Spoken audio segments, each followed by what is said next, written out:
Hey everybody, it's Lindsay J back with another video, and today I am so excited because we are going to be talking about quite the controversial topic, which is, are men truly to blame? If you haven't already, please make sure to subscribe to my channel, give this video a thumbs up, and comment down below what you think of all of these things that I will be talking about today. So without further ado, let's get into the entries. I also wanted to quickly add, if you guys are unable to watch the full video here on YouTube, make sure you go over to The Awakening's Spotify, where you can listen to the full episode there. Dear Diary, I've been thinking a lot about the kind of women men don't choose. The kind of women who make them confront themselves. The ones who love without submission, speak without fear, and see too much. The ones who can meet a man's mind, mirror his wounds, and still hold grace in their hands. Those are the women men write songs about, but rarely stay for. Because to love a woman like that requires work, it requires growth, it requires ego death. I think most men don't actually want love, they want comfort. They want to be admired, not mirrored. They want to be worshipped, not witnessed. And so they choose women who won't expose them, only soothe them. Women they can lead without being challenged. Women whose softness never turns to truth. Not because those women lack value, but because their simplicity never demands transformation. I've watched it happen too many times. Men claim they want a real woman and then running the moment one appears. Because real women require real accountability. Real women require presence. Real women require them to feel. But most men were never taught how to hold that kind of weight. So they date beneath them. Not because they're superior, but because that's the only place they feel powerful. Because to love an equal would mean finally meeting the parts of themselves they've been avoiding. And it's easier to play king in a sandbox than to stand as a man beside a queen. So let's talk about it. XOXO, LJ.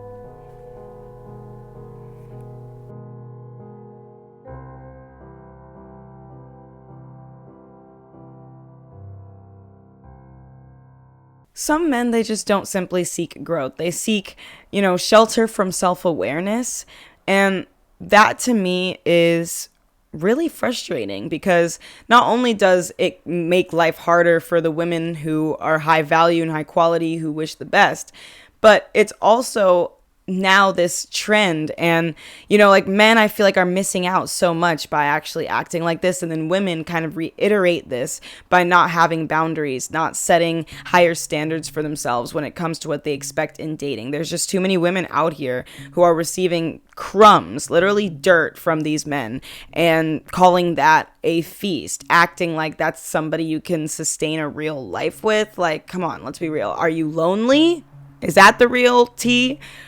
Or do you really think you can build a life with this person? Okay, because too many times it's like people want to ignore that finances doesn't play a massive role in a relationship, and it does. And if you're a woman, especially who's more traditional, who wants something a certain way, or vice versa, then you have to take into account what the other partner offers you realistically. Love is not enough for a relationship to sustain itself, and relationships built simply on that, with no structure, no strategy, no future planning that's real, has no longevity. I mean, what ends up happening is the two partners either end up, creating a toxic relationship fueled by resentment, arguments, and upsets that it leads to a blow up and then a fallout, or they end up just half-baked in life, feeling like, they're not really fully being matched, but also doubting whether or not there really is a full match, which is why you stay. That fear of being alone too long. And I mean, yeah, being alone sucks. I've been single for such a long time. I don't even remember when the last time I was in a real relationship was. I think maybe 5 years ago or something. I have been single for a very long time. So I get it. It's definitely lonely, but I would rather be on my own, building the life that I want, building up my bank account, and building my brand and my career the way that I want by myself, than trying to exist and figure out life while simultaneously having to babysit my partner because they are incapable of caring for me in the way that I want and the way that I deserve. There's like billions of people out there in the world. We don't have to stay stuck to these one people, these one individuals. There's more than one soulmate in life, and a lot of them tend to not even be lovers. Okay, so let's just keep that in mind. Stop doom scrolling online and then doom scrolling through life, catastrophizing every possibility that doesn't have anything to do with what you haven't experienced. Just because you haven't experienced that, or you haven't gone down that route of approaching life, doesn't mean that it's not good. It just means that it's new, and your body is going to go through neuroplasticity, which is the process of your brain literally growing because you are now pushing your brain into a different form of consciousness and a different form of reality, which is a real neuroscientific process called neuroplasticity. Okay, it's how we learn, it's how we grow, it's how we evolve as a human being. I mean, we really have no idea. The sky is the limit when it comes to the brain capacity.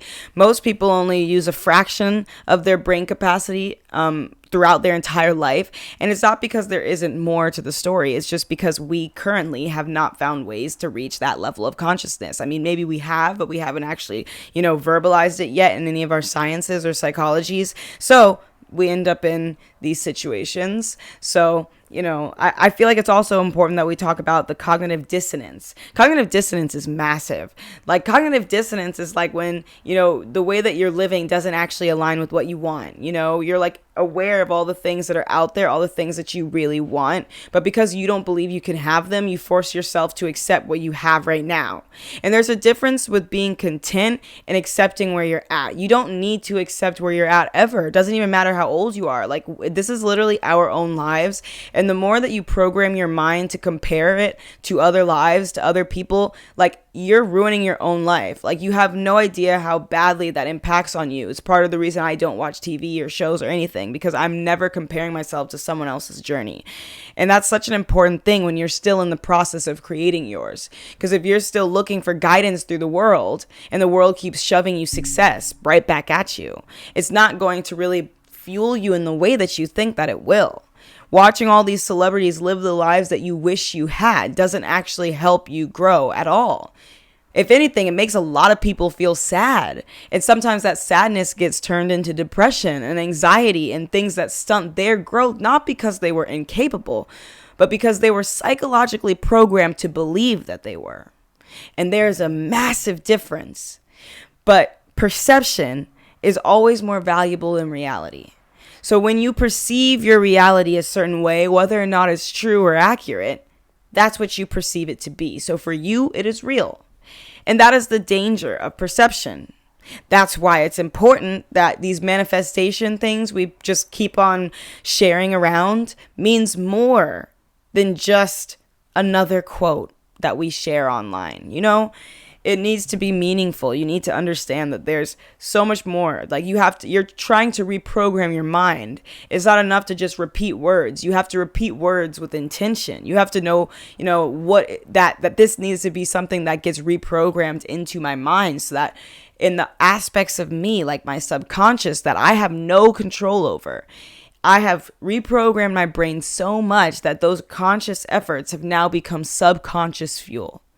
And once those positive reendorsements from our own brain turns into subconscious fuel, you're near impossible to defeat, because you always are feeling capable, confident, and you're finding the strategies towards the life that you want, instead of focusing on what you don't have now or how hard it would be to get there. Instead of focusing on those things, you're saying, look, you know what? Okay, the reality is I know what I want, but I'm not there yet. So what can I do right now to get as close to that place as possible, as fast as I can, but also to make it fun? And that last question is the question that people miss. It's the question in life that people don't ask quite existentially. It's like, okay, you want to be a big success, you want to go do all these things. The world has the tools out there for you. So it's not a question of if you can or if you are capable. The question is if you will, and when doing so, will you endure the pain and find meaning in the suffering through the journey, because that's how you become successful. You can't, like, of course, I don't really like how a lot of the wealthy handles their money right now, but from a lot of other standpoints, I can respect their ability to grow, their ability to evolve, sometimes in terrible, terrible, hurtful ways to the rest of the world, such selfish people, and sometimes actually in a helpful, beneficial way. But again, during that process, it's not going to be easy. It's not going to be fun all the time. You're going to be tired sometimes trying to push yourself through. You're going to have, shutdowns, breakdowns, cries, panic attacks. Like, that is a part of life. And the more we pretend like it's not, the more we hurt ourselves and others. Okay, there's nothing wrong with admitting that you have dealt with stuff like that. I think that it's just very important that we recognize those types of facts, that we make it more normalized for us to talk about our experiences so that other people don't have to feel so alone. Because when we feel like we're alone in the world, we limit our possibilities because we stop trying. It's like, you give up. You're like, I don't even feel like I'm worth trying for, so I'm just going to give up. I'm not going to do anything. I'm not going to, because I don't care who you are. I don't care if you're like the toughest dude from the streets or whatever, okay? We all are still human beings. And just because your suffering is presented differently, it should never minimize its pain.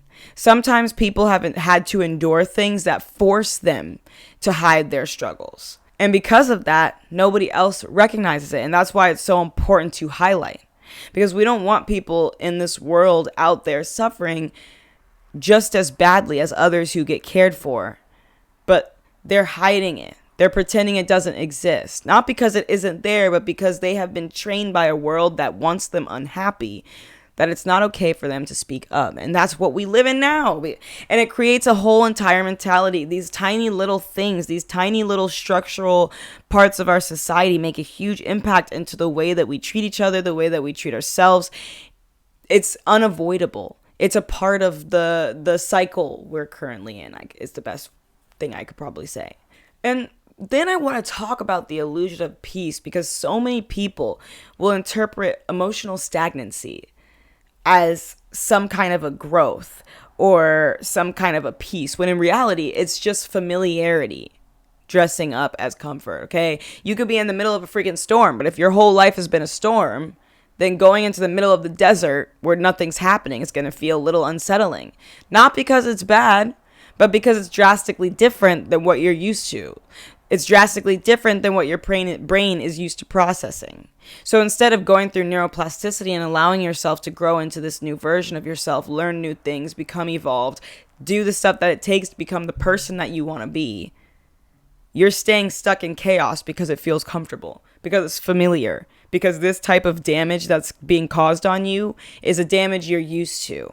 So even though it's hurting you, I guess for you, it somehow feels better to be in a painful situation than to feel peaceful in a new environment, which makes me feel like you should be sitting down with yourself, journaling, getting deep with yourself. Guys, you should check out my freaking book, my virtual library. I have a virtual library in my Amazon storefront. It's all the books that I read and read to like try and, enhance my mind. Those books really helped me to start to become more awake to and aware to my emotions, to things, to life, to just having more wisdom in certain things that I just feel like maybe I didn't have before. So definitely check out the books in my virtual library. They're such good books. One of my favorite authors is actually Robert Greene. He is the author behind the book, The Art of Seduction, The 48 Laws of Power, like all those books is Robert Greene. Love him. Hope one day he could be a podcast guest or I can meet him or something, because he's incredible. So that's why I want to remind everybody that a love that doesn't stretch you will shrink you. And I want to remind you that if he feels more comfortable in apathy than accountability, he'll keep choosing women who won't make him look in the mirror. Not because you lack value, but because he lacks depth and he lacks the capacity and emotional bandwidth to grow into the man that you need in order to sustain a real life, I'm so tired of people settling and pretending like they're not. It's so frustrating because it's like I could see everything that you could have, but because you don't believe that you deserve it, or because this is here right now and you don't want to keep waiting anymore, you accept it and you cut yourself short. Because what happens is people don't know how to have proper fun anymore. They think that being single means going out and partying, drinking, doing things just so that you can fill up your empty space. And it's not. This is a crucial moment for you to grow into a better person, not just for yourself, but for your ideal partner. Instead of talking about how you don't think you deserve the life you want, maybe you should actually start questioning why, and then make changes so that you are the woman who deserves a high value man who treats you how you want. Because again, who you keep involving with, the kind of relationships you have, are a reflection of your internal state. So if you see a pattern of toxic relationships, being mistreated by the men that you date, it's because internally you don't feel like you are good enough for a good man. So you are settling for less than what you deserve. And I know that's hard to hear for some people, but it's just the truth. And you need to wake up to that, because you shouldn't have to, just walk on eggshells in life in order to feel accepted by the people around you. And that's what happens when you date narcissists, or you keep these toxic relationships. You keep ingraining into your brain that you must prove yourself in order to be lovable. And that is just so far from the truth. Those are just the wrong partners. You should never have to prove your worth to a man that you already have. Are you kidding me? Dude, no. It's no, just absolutely not. That's it. And honestly, I think it's mostly women who ruin the dating world, because traditionally we were the ones who were taught to control and protect the pace of dating. But nowadays we have so many women who are desperate for a relationship that they're willing to break all their rules, standards, and things in order to attain a man. They break their rules not because they feel like it's the right thing to do, but because they feel like they need to do that in order to keep the man engaged with them, in order to keep a man actively talking to them or dating them. They feel like they have to give out quick or do all these things when you don't. It's about how you carry yourself and the value you add to that man's life, okay? I do not sleep with dudes. I am very out of that. I will date a guy for a year and not even sleep with them once. I could date somebody for 2 years and still reject him if he tries. And again, these dudes respect it. They're there. That doesn't always happen. Sometimes, not in a long time, but there have been times when I would meet a dude and we would just match so perfectly that I would go into bed with them quickly. But it was intentional because they had already shown to me, proven to me, and talked to me in a way that made me feel secure, happy, and safe to continue, because they had expressed wanting something real and long term, and certain conversations happened. But that's not what women are doing. They're doing things they don't want to do because they like the guy so much that they're worried about doing anything wrong, saying anything wrong, being too honest, being too vulnerable, telling them what they want because they may come across as difficult, too much dancing around, acting like you have no freaking power when you do. Because guess what? Who's chasing who? It's the dude coming after the cat, and you're acting like you have no power. It's just weak. I'm sorry. And I don't want to call women weak in a way that's disrespectful to say that you're weak as a woman. I'm saying that your confidence is weak, and you better come correct, because you are fucking up your own life by not doing so. And maybe everybody else around you, all your so-called friends, will support whatever the heck you do blindly without telling you the truth, because it's easier to do that nowadays than it is to tell the truth. I'm not that person. I'm here to wake people up. I don't care if it makes you like me or not. I'll probably get haters one day. I don't care, because at the end of the day, I'm so tired of dancing around the truth, and I'm so tired of pretending like the way that people are living is healthy or logical when it's not. You're just using fear and emotions to manipulate the truth in order to feel more justified in acting in a way that doesn't actually make you happy, because you don't want to admit that you've created an entire life around yourself that doesn't actually make you happy. So instead of just acknowledging that existential crisis, you're gonna let it go on. And I'm hoping that this will wake you up and shake you loose, because you can't keep going on like this. You will wake up one day, whether it's now or later, and you will realize how much you missed out on. You will.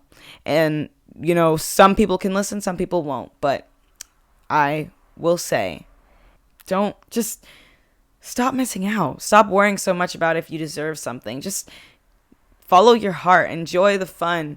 Okay, we've all experienced trauma and we've gone through some terrible things in our lives. We've gone through so much worse than a heartbreak ever could. I promise you, opening up your heart and being yourself, you don't want people around you who reject who you are. If you're ultimately unhappy in the life that you have curated in order to protect yourself, then what is the point in that anymore? Like, why not just be yourself? Because you're still unhappy. But at least you could be unhappy as yourself as opposed to someone else. At least for me, that's my mentality. I like being myself all the time, everywhere I go, because consistency is just easier. I live within synchronicity. Who I am, what I do, and what I put out are all consistent to who I am as a person. So it makes doing things really easy because I'm never actually lying to anyone about anything. I'm just being myself. But so many people have a hard time being themselves because they care too much about what other people are thinking or what other people will say or getting canceled or looking dumb. And it's like, stop caring. Go live your life and have fun. It's a beautiful world we live in. There are tools out there for you to become successful. The system may try and go against you. People may try to convince you that you can't do it, but those are all projections of their own fears because they know that once you become successful, you are a threat to everything that they do and everything they believe. And you're a competition. And at the end of the day, they ultimately don't want more of that. So they're going to continue to focus on making you feel like you need to belittle yourself, but you can't because it's not the truth. And I also think that we should talk about the historical power structures, how men were trained to lead without listening. Because if you look from a historical lens, in patriarchal structures, men were encouraged to provide and protect, but rarely to emotionally evolve. And, because of that, that means that their emotional intelligence tends to be a little bit less. But that's not to say that it's impossible for them to also evolve in that way. It's just that obviously we have to provide safe spaces where those individuals can feel safe enough to even go through the process of neuroplasticity, where they heal and grow outside of their current mentality. In traditional relationship dynamics, women were always kind of taught to be obedient and to kind of follow rules, not really to be the rule setters. But I think it's important that we bring back that power in the feminine energy, having the ability to say no, being able to know exactly what you're looking for and what you want and what you deserve. These are all just a part of, the natural, purposeful form of dating. I feel like we've just gotten so used to a culture that doesn't take dating all that seriously. People just date because they're bored instead of dating with intention to grow with that person forever. And I think it's so dangerous and such a waste of time to live that way and to live with that mentality. And that's why a lot of relationships nowadays are settles. People are just kind of settling with what they can get right now because the overall options are not that great or limited. I've also noticed that when it comes to dating, there's a lot of people, especially men, who still interpret challenge as a threat. And part of that makes sense given the fact that throughout history, men were kind of predominantly known for being like the pants in the relationship because of how the system was structured around women being less than. But now that there are women who are actually being successful, who are getting things done, who are building their lives, obviously that's going to change how women are perceived, especially in dating. And so what happens is if the man doesn't feel so certain within himself, then that whole feeling of being with somebody who's able to provide and protect for themselves makes them feel like they're less than. So they choose partners who, make them feel strong instead of challenging them to step up. As a man, they would prefer to be with somebody who comforts them where they are. And it's not to say that the person who comforts them is higher value or less value or whatever, but it's just what it is. Different people bring out different energies within us. So depending on who we're dating, especially, different parts of ourselves will come out. When you're dating somebody who's healthy, parts of you that come out are typically the parts of you that you've been burying, trying to keep hidden, especially the inner child comes out a lot when you're dating someone. So that can be where tension starts to arise if you haven't healed from your traumas or insecurities. It's important that you kind of try to recognize these patterns so that you can fall out of them. So instead of fearing challenge, it should be looked at as something that will help you to grow. Because when you're challenged, you're able to actually examine what you're doing right now and maybe introspectively think about what you could be doing in a way that could help you to grow even further than where you're at now. But if you never take the time to create the space or the moment to think about where you are right now and where you want to go, you'll never be able to think about the different ways of creating the solutions to make that happen. So you're just constantly stuck in survival mode, not really paying attention to the structure behind the machine you've created. And without actually recognizing the machine, you can't change anything. So you'll keep functioning and working and going into these cycles, but you're running in a circle. That's why it's called the rat race. You're running in a circle of somebody else's design. And there are ways to get out, but it's hard. But when you get programmed to believe that that's how it needs to go, then obviously when you're faced with a partner who actually challenges you, who pushes you to be like a bigger version of who you are right now, it makes it even more difficult for you to be able to, just trust people, because this is new for you. You're used to people who keep you comfortable, but being challenged is the best way to grow independently. So having a partner who challenges you actually helps you to grow independently outside of them. But self-growth does positively reflect onto your relationship, especially when you're with a partner who's also secure and healthy, because they're on that journey with you, which means that they're constantly evolving and growing and changing alongside you. And that's like the ideal situation. But because people are afraid to meet their matches, because people are afraid of like actually being with the people they deserve because they don't think they deserve them, they settle for less than. Or they're just so lonely that they decide to be with somebody who's comfortable. They justify it because, of course, dating is hard, or they're getting older, but they find a narrative that justifies the behavior, but it's really just settling at the end of the day. And none of us even needs to do that. It doesn't matter what age you are, or where you're from, or what your situation is. Don't settle for a relationship or a love that is less than magical. It's just not worth it. We have one life, okay? You can figure things out. You can withstand things on your own, trust me. But what you can't do is live a happy life with somebody who only makes you half happy. And that's why a lot of people will end up choosing partners that are beneath them. Not because the individual's value is low, not because the individual lacks any kind of presence or meaning or value or anything, but simply because of the fact that the version of them that they get from being around that person doesn't challenge them to grow. It allows them to stay in the current mechanisms they've created for themselves, even if those mechanisms aren't working. But if you're not ready to grow up and you're not ready to evolve, anybody who shows you what evolution looks like is going to come across as a threat. And even if you like them or you want them to stay around, you're going to do things subconsciously to sabotage the relationship you do want, because you're unwilling to go through what it takes in order to be there, simply because of your fear of growth and yourself deep down, ultimately.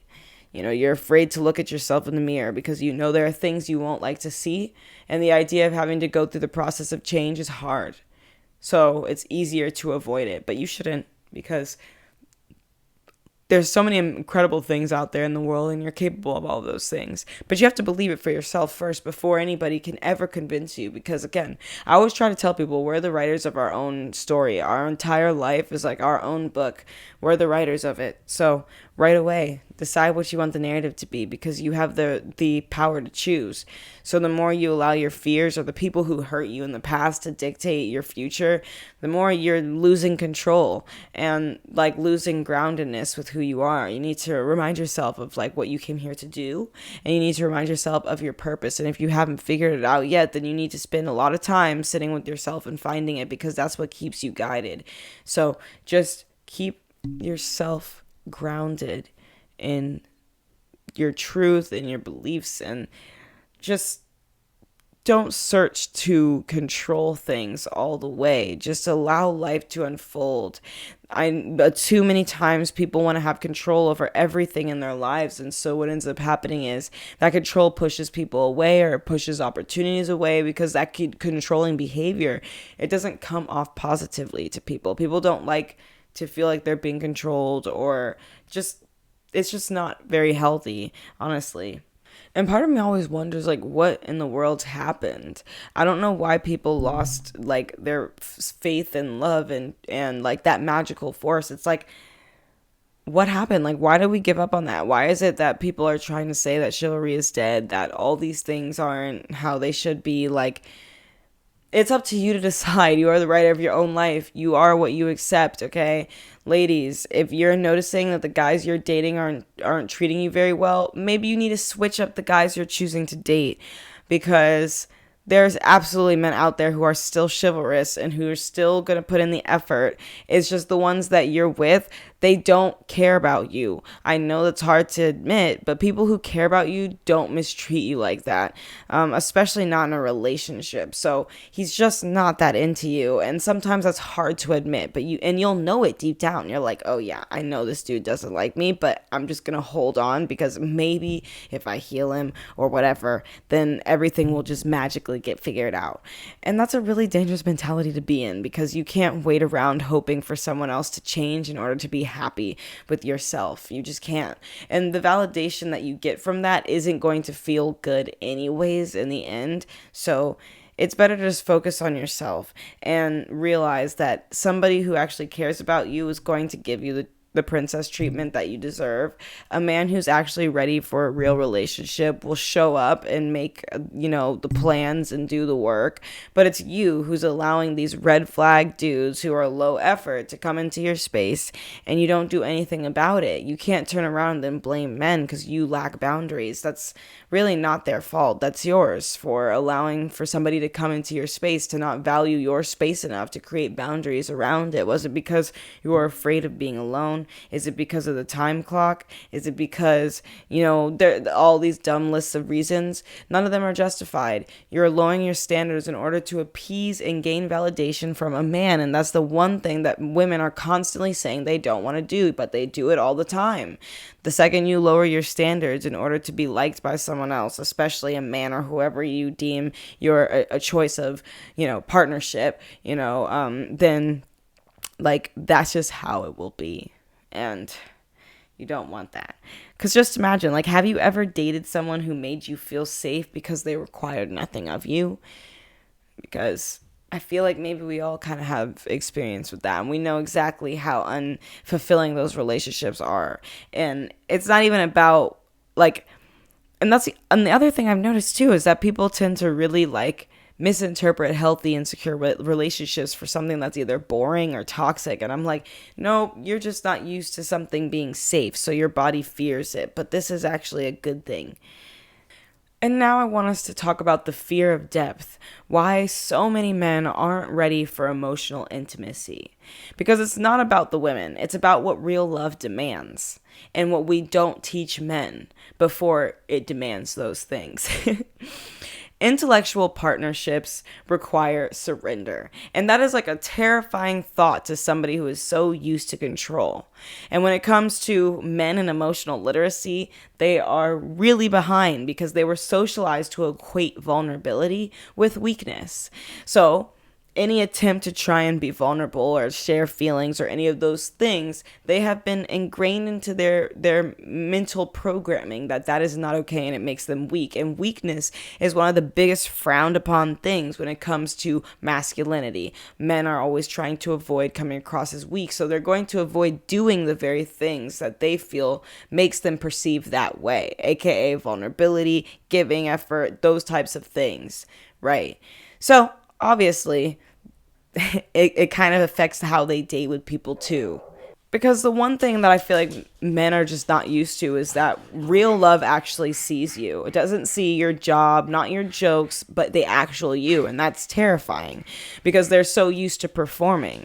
So when somebody recognizes who they are underneath the mask, that's very alarming and scary because they're used to performing. They're used to everybody being around for the performance, for whatever their output is, not for who they are as a person. So when somebody comes in, sees all their flaws, insecurities, and issues, and still wants to stay and still doesn't care, it's scary because now they're faced with a scenario they didn't ever really anticipate would happen either again or ever, which is being fully seen and then fully accepted as who they are. And so that feeling of being accepted can terrify a lot of people, not just men, but people in general.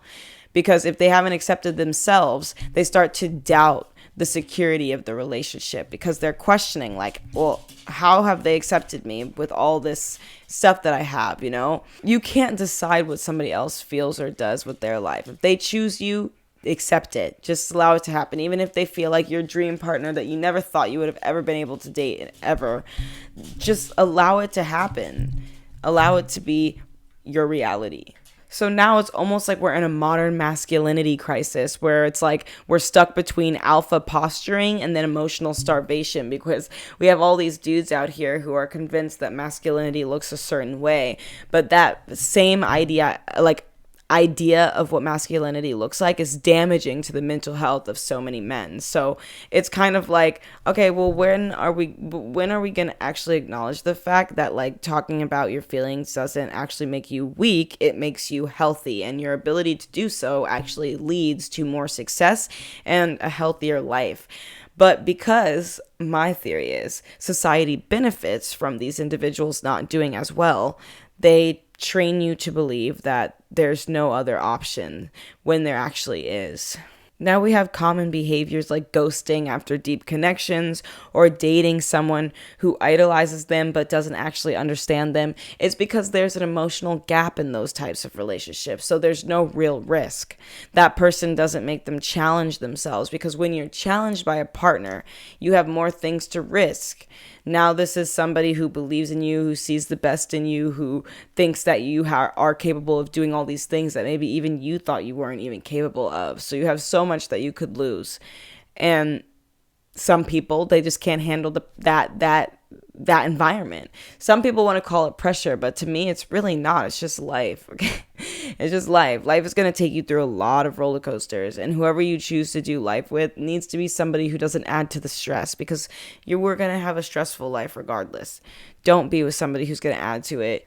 That's why I like to say that when the coward looks into the mirror and it's too fresh, they will always smash it. Okay? And part of me feels bad too, because it's like, if you can't accept love, like, how are you ever going to be in it? You know, you might, like, convince yourself you love people, but, like, you don't. You're giving them, you're giving them a limited portioned version of who you are. You're giving them pieces of yourself. So you're not actually capable of fully loving them, because we can't love somebody who doesn't fully understand us. That's why you choose those partners, because they will never or aren't capable of understanding you. So it gives you this weird comfort, because if you had to leave or if things went wrong, there would be things that you could justify the breakup with. But if you are dating somebody who in your eyes is perfect, or you've put on a pedestal, then the perceived pressure has just been added, because now again you have something that you could possibly lose. And people are just willing to do so much to avoid that. But it's like, in doing so, you miss out on so much. And I'm hoping that the more people listen to the things that I say, they'll actually understand that fact. And I also just feel like a lot of this alpha posturing that we see in society is also like the direct contributor to the decline in men's mental health. Because it's like, just, I don't know, the type of standards that are expected there are kind of unrealistic. And then again, I feel like because women lack boundaries, they start blaming men for all of their issues, and being constantly blamed for issues doesn't really help to make people feel safe enough to open up emotionally. So the cycle keeps continuing. If you're a good woman who breaks that cycle, you may not get mistreated, but like, they won't choose you, because choosing you means to admit that they've been mistreated this whole time, and that there's another form of love that exists, one that they're not used to or don't know yet. And if the person isn't ready to step into that, it just comes across as pressure or too much. Not because it actually is, but because they perceive it to be. And you can't really change people's perceptions, especially when they're like based not off of logic, but out of fear. You're not going to be able to convince them otherwise. And that's what leads me to our next chapter, which is all about how deep women often go unchosen. And it's because women who see too much come across as a threat, not a partner, which is something I hope we can aim to rewire. I would say that depth tends to expose fragility, and many men aren't equipped to face it. And that's because when you're going into these deeper conversations, having to discuss where your future may go with someone. It really forces you to think about scenarios and situations that you have not yet experienced. And sometimes people don't want to talk about those things because they're fearful of it. And instead of trying to go through it in order to understand it, they would rather put up all these barriers and go against the grain because it's easier to be stuck in this territory of familiarity. And that's why we have this deep imbalance within our society right now, because women are naturally more comforting, more nurturing, more giving and understanding. But those very qualities are the same types of things that cause a threat-like trigger response in a lot of men. And honestly, if we even take away gender out of this, you can still say that many people get triggered by comfort nowadays, but not comfort in the sense of familiarity, true comfort, what peace is. Like, you see all these situations where somebody's so used to toxic relationships that being in a secure one comes across as scary. And that is so unhealthy, and it's so wrong. The other reason why I think that this could come across as like scary to a lot of people is because you have intuition. Women really function heavily in their intuition. They can see things and intuit things that many people can't, especially not men, because they just don't function on that typical vibrational frequency naturally, biologically, from what we understand. But is it capable for men to have these same things? Yes. I'm just going based off of like social stereotypical dynamics, what we see as the average dynamic. So many men say they want someone who's their equal, but at the end of the day, they're just simply not ready to handle what that means, what that truly entails. Because again, so many times I just see that people really want to stay stuck in these comforting relationships. They don't want to be in something that really truly challenges them to become a better version of themselves. And that's why I find this so funny, because so many times men will act like they want this peace, they want this somebody who believes in them, but then they act like vulnerability is some form of public emasculation. And it's like, you realize that we're not actually doing that, right? This is actually to help you, because if you can't unlock those parts of you that you keep hidden, you won't be able to evolve into the type of man that's capable of doing the things that you want. Too many dudes don't allow for other people to go in with them on their journey, and so they miss out on so many things, because it's through other people that we can learn and grow and also seek new possibilities and opportunities, because each person opens new doors for our abilities as a person. Sometimes they bring things that aren't great into our lives, but even the negative experiences can be turned into something good if you search for the light. And that's why it's so important to stay guided on your purpose, to understand that, hey, if I'm looking for a relationship, my goal with this person is to be with them forever through life's turbulences. And you need to really think to yourself, can this person stay by my side and would I want them by my side if I were dying? If the answer is no, then you got to cut them loose. Even if you guys have been together for a long time, even if you guys are whatever, if you're uncertain in the fact that you aren't sure how you would feel if they were with you on your dying, like, come on, you can't do that. You can't be with somebody who doesn't feel like they'd be there when you need them most. You need to find people who make you feel like you can lean on them, you can count on them forever.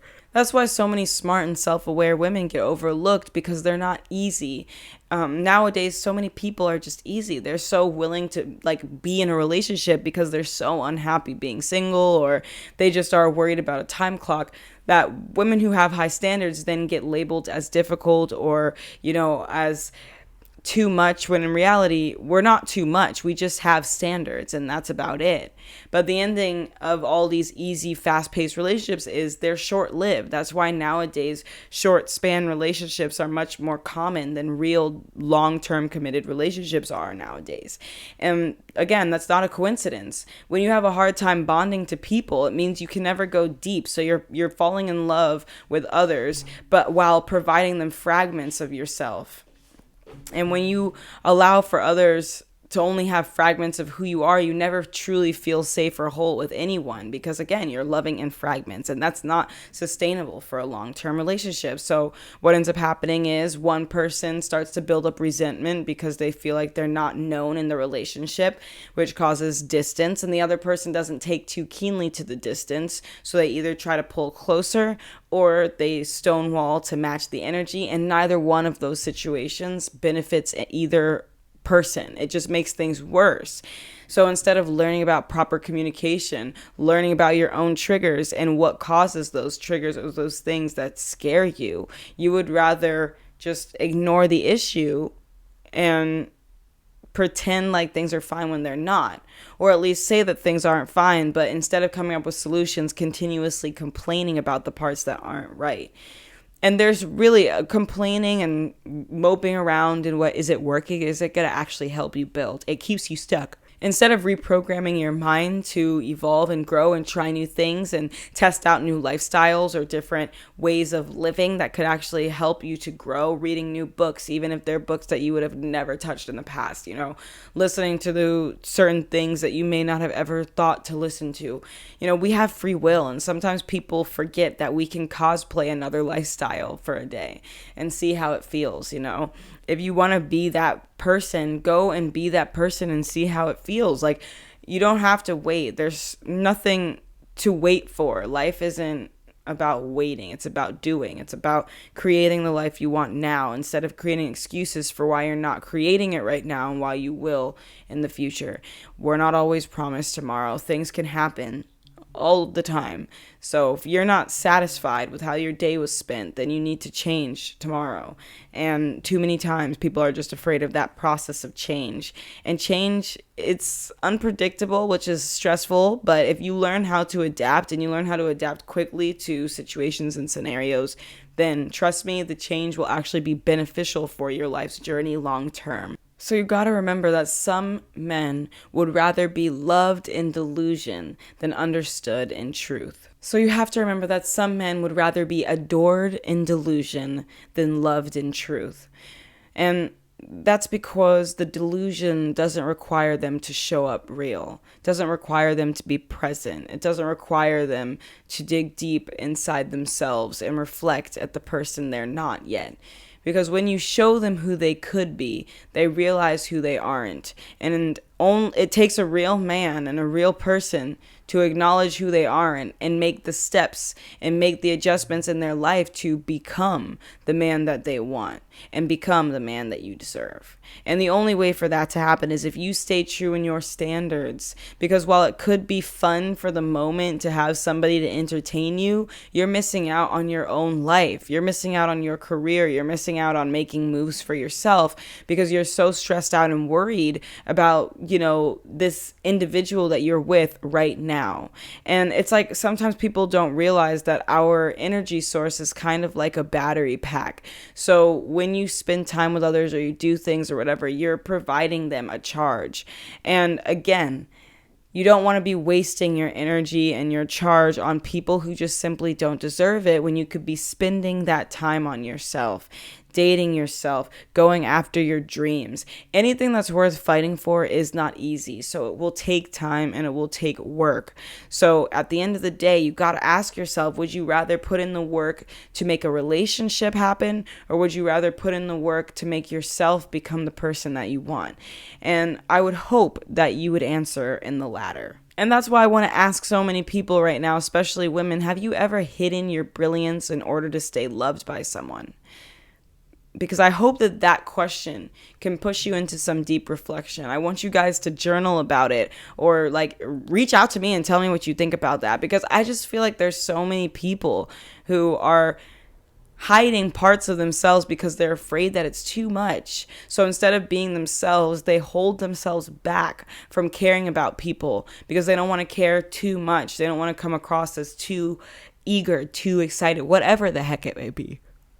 But I think we should get rid of being too cool for school, and let's just be real here, okay?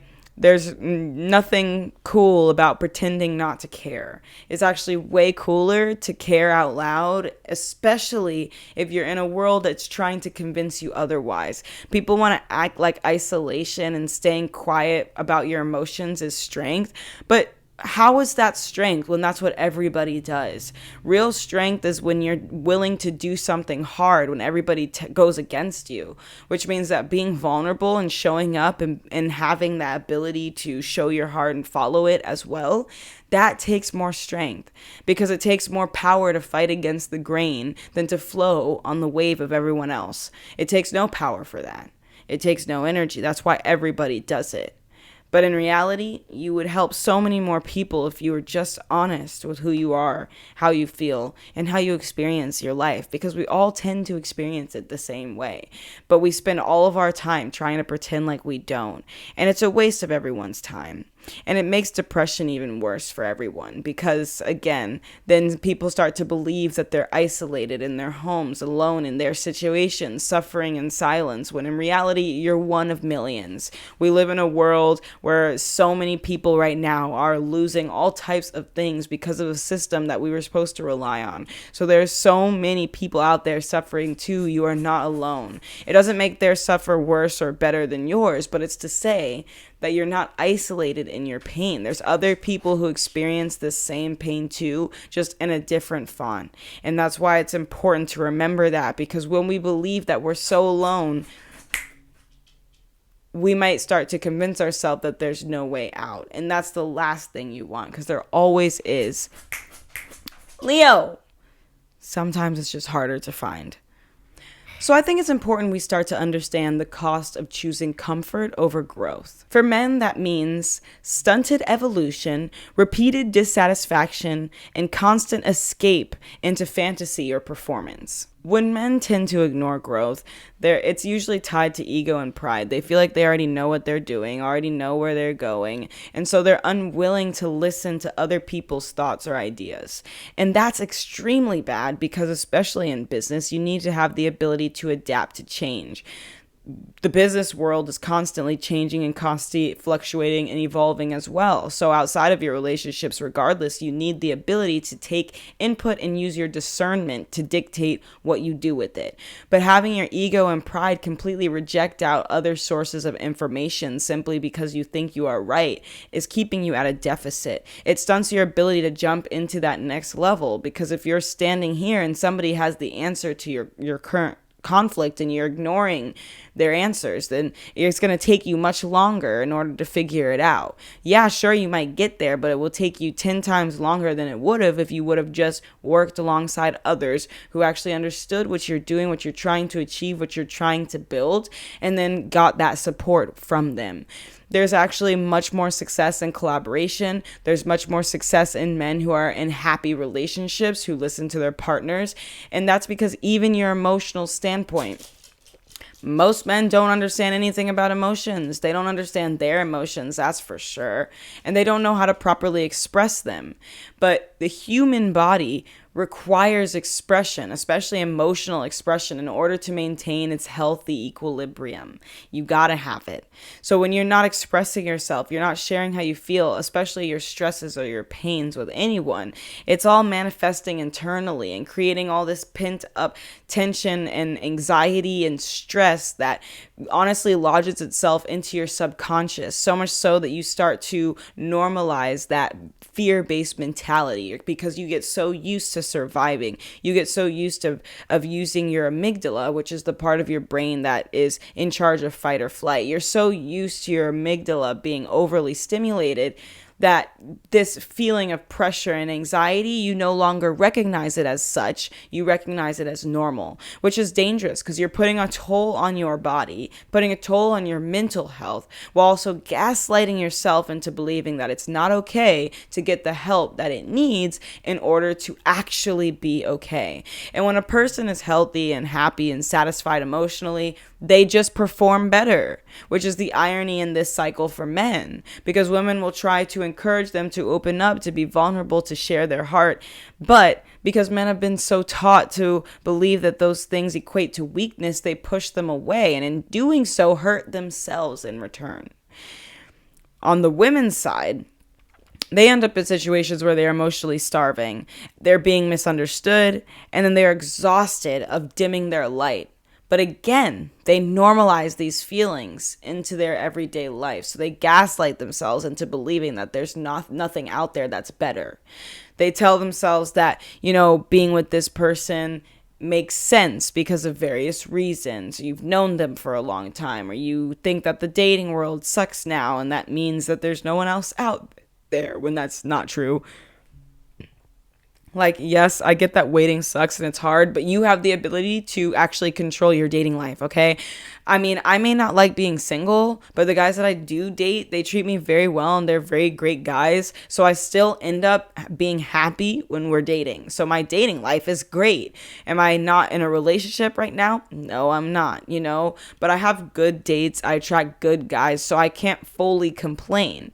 But then you hear all these stories of other people who blame men for everything, who talk about how terrible their dating life is. And it's like, yeah, but what are you doing to make sure that you are using your own discernment on who you allow into your life? As somebody who's a content creator, especially, this is important to me because every time I leave my home, I'm losing money. And I say that because my job is completely home-based. If I'm not filming, I'm not editing, I'm not like doing something when it comes to building my future, that means I'm investing my money and my time into it. I'm not about to go spend hours of my time with dudes who don't respect me. I'm not about to go spend hours of my time getting ready for men who don't take me seriously. It's not going to happen. I'm not going to spend my time or my money on somebody who doesn't take care of me. It's just not going to happen. And instead of pretending and gaslighting myself into believing that those bare minimums are things I'm okay with, I just choose to have high standards. But again, women have gotten so used to gaslighting themselves that they'll have high standards, which aren't even really high standards. They're realistically bare minimum. But there's in this emotional starvation so much so that the bare minimum comes across as something big because in comparison to what they're used to, it's low. But in reality, the standards are still low. And I swear to you, I believe it's because so many people are just afraid of losing their crush, essentially. It's like they're afraid of doing something to ruin the talking stage and not have it progress. So they end up like holding themselves back, not saying certain things, not being as set with their boundaries and standards because they're afraid of losing whoever it is they're talking to, which is really bad because that means that you're doing things that you most likely feel uncomfortable with. Or make you feel kind of like, I don't really like this. And then gaslighting yourself into believing that you should just ignore that. Nothing could ever hurt you more than settling ever could. Nobody's ever going to complain about when they were too picky in choosing their life partner. This is ideally the one person you spend the rest of your life with. So it makes more sense to be picky about that than anything else in your life. I mean, people are more religious to their shows and movies and all these type of things than they are each other, which I still think is really concerning for the sake of our society. But in general, that's what we're looking at. And so we end up in this karmic loop where comfort leads to boredom and then boredom leads to betrayal. People get into these comfort relationships because they feel comfortable, even though they're toxic. But if toxicity is comfortable to you, then what your comfort zone is toxic and chaos. And eventually that toxic and chaos, as toxic and chaos does, boils up to be too much and something goes off. The people become distant. The connection isn't really there because it's a performative relationship. So it becomes boring. It becomes unstimulating. And the two parties are no longer fully engaged with each other. And that's where the space of others coming in and being like, okay, maybe I should go start looking outward, but I don't want to break up with them yet because I'm afraid of being alone. There's so many people who stay in relationships because they don't want to be alone, even though they're starting to do things that could come across as like, well, why don't you just be single then if you're doing all these things alone? That's why it's so interesting to me because it's like when a man chooses a woman who doesn't stretch them, he's shrinking both of their lives. He's shrinking the person he's with. He's shrinking himself. Everybody in that situation just loses, really. There's no building up. So this is a call to all the men and the women who shrink in order to fit them. We've got to start redefining masculinity to include accountability and emotional vulnerability, as well as emotional intelligence. We need to start teaching men from a young age, like our boys, that it's okay to express your feelings, that it's okay to express yourself in those ways, and that it's actually very important towards their overall growth. And we need more women understanding that a man doesn't define your value. Being unchosen doesn't mean being unworthy. It just means being misaligned. We need to stop internalizing breakups in relationships, because what happens is we internalize it to the point where we devalue ourselves, put the other person on a pedestal, and then project our insecurities back onto them by blaming them for everything, when in reality it was our bad for ignoring the signs. It was our bad for allowing somebody to break our boundaries and standards. It was our bad to cheat on the relationship we have with ourselves. You can't blame anybody else for that except for yourself. Unless somebody has hurt you in a way where it's like, okay, abusive or cheating or any of those things, those are out of your control. But if you're choosing partners who are toxic or unhealthy and you're ending up in relationships that are that way, you absolutely have power in that. There are absolutely signs, and too many times people ignore these signs, and because we go out onto these songs and these shows and these things that normalize making the wrong decision, because they want to be relatable to what the society is doing. They want to be relatable to the jeopardy of our actual human evolution, because the more they relate to us, the more we buy. So even if they're relating to the things about us that are unhealthy, it doesn't matter, because their concern is profiting. And the best thing to profit on is people's insecurities. So instead of teaching people through TV shows, through movies, how to be emotionally intelligent, we constantly talk about the storyline of pain. That's like the number one thing. Always has to have something bad happen in order for us to learn something. When in reality, that's not the actual rule to life. There are no rules to life. There are ways to learn lessons without it having to be due to a traumatic situation or a dramatic breakup or any of the things that they sell to you online. You have the power to control your entire life, all of your destiny. We have so much free will, and people don't take that seriously enough. That's why it's important we remind ourselves that a relationship requires two builders, not one builder / parent and a child who fails to keep up. And again, typically the dynamic is woman, male. Like the women are more responsible with certain things than the man. But it goes for anyone, really. It's at this point, we just need people who are aligning themselves with other people who want the same thing. Because you have too many people who are wasting the time of women like me who want a serious relationship, who want something real, and they waste your time entertaining you without actually having the intention of anything. And that to me is super annoying and frustrating, because it's like, just because you don't live with intention doesn't mean I don't. So if I'm doing something, it's for a reason. I have a purpose. There's meaning behind everything that I do. I don't just go existing in life, without any kind of thoughts with things. You got to start reframing your breakups and realize that if you were too much, you were never actually too much. You were just too whole in a room that can only handle fragments. And that doesn't mean that you're actually too much. It just means that you're trying to fit into a box that no longer fits. You need to expand. You need to start looking for people who can match you, who can look at you in your eyes and have the same energy. But too many times there are women who are dating men who can't even take care of them financially. And they're individuals who want that, but pretend that they don't for a guy. And it's like, no, if you're financially stable, if you're building a life for yourself and you're doing this for yourself, you deserve to be with somebody who can at least match that. That doesn't make you shallow. That doesn't make you a gold digger. You're not asking for somebody to pay your way. You're literally asking for somebody who is your equal. That is the bare minimum of a partner. And too many women are convincing themselves that the bare minimum is too much. How sad could that possibly be? We have a society of incredibly amazing women who are dating men who are beneath them because they don't feel good enough to wait for the men they deserve. And to me, it's very frustrating because I don't like seeing it. I'm like, I want women to be feeling good about themselves, feeling powerful, feeling encouraged.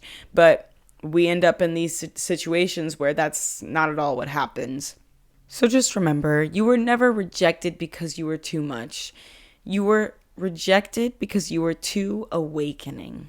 Thank you guys so much for joining me in this episode of The Awakening. I will be so excited to see you guys in the next episode. If you aren't able to watch the full video on YouTube, you can also go find it on Spotify. If you're listening to this podcast on Spotify, you can always watch me talk on live when you are on my YouTube channel. Thank you guys so very much, and let's get straight into the outro. Dear Diary, I used to take it personally. The way they'd leave, the way they'd called me too deep, too much, too intense, the way they'd crave my mind, then run from it when it started reflecting them back. But now, I see it for what it is. They weren't rejecting me, they were retreating from themselves. Because when you meet a woman who holds a mirror to your soul, you have two choices: evolve or escape. And most men would rather lose the woman than lose their illusions. So I stopped chasing comfort and started honoring alignment. I stopped begging to be chosen by people who were never ready to meet me. I realized that being too much only feels that way to someone who hasn't met themselves yet. And if that means I walk alone for a while, so be it. Because I'd rather wait for a man who's ready to rise with me than settle for one who only wants to rest in me. The truth is, I don't want to be his peace if peace means silence. I want to be his awakening, even if that means chaos first. Because real love doesn't just hold you, it changes you. And I refuse to love in any way smaller than that. XOXO, LJ.